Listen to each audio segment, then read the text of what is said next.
যেভাবে ৫৪ বছর ধরে বা ৫৫ বছর ধরে আসলে সকল নাগরিক সুবিধা বঞ্চিত আমার ক্যাম্পগুলোর ভাই ও বোনেরা, তাহলে তারা নিশ্চয়ই পিছিয়ে পড়া জনগোষ্ঠীর ভিতরে আমরা তাদেরকে ধরতে পারি। তো সেই হিসেবে তাদের জন্য স্পেশাল কিছু করা যায় কিনা সেটা আমরা পার্লামেন্টে আসলে জাতীয়ভাবে আমরা নতুন আলোচনায় বসবো। দেখেন, ক্যাম্পকে ঘিরে যতগুলো প্রতিশ্রুতি রয়েছে আমরা এমনি এমনি প্রতিশ্রুতি লিখে দেইনি। সো এখানে যা যা লেখা আছে এগুলো ইতিমধ্যে গত কয়েক মাস ধরে আমরা ফাইন্যান্সিয়াল অর্গানাইজেশনস, লোকাল, বিদেশি, স্পেশালি এমন দেশগুলোতে যারা মুসলমান ভাতৃপ্রতিম দেশগুলোতে আরও সহজে ফাইন্যান্সিং করেন, 0 মানে 0% সুদে বা ওরকম 0-র কাছাকাছি শতাংশ সুদে ফাইন্যান্সিং করেন, স্পেশালি নাগরিক সুবিধা প্রদানের যে কর্মকাণ্ডগুলো আছে সেগুলোতে। একই সাথে ডেভেলপমেন্ট কোম্পানির সাথে আমরা কথা বলেছি।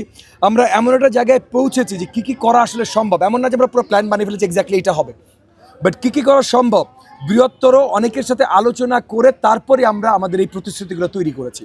সো এটা সম্ভব, এবং যেহেতু সম্ভব তাহলে সরকারি ক্ষমতা যদি আমাদের হাতে আসে, সেই দায়িত্ব যদি পরম করুণাময় আল্লাহ তাআলা আমাদেরকে তৌফিক দান করেন সেই দায়িত্বের, তাহলে আমরা এটা কাজ করা ইমিডিয়েটলি শুরু করবো ইনশাআল্লাহ।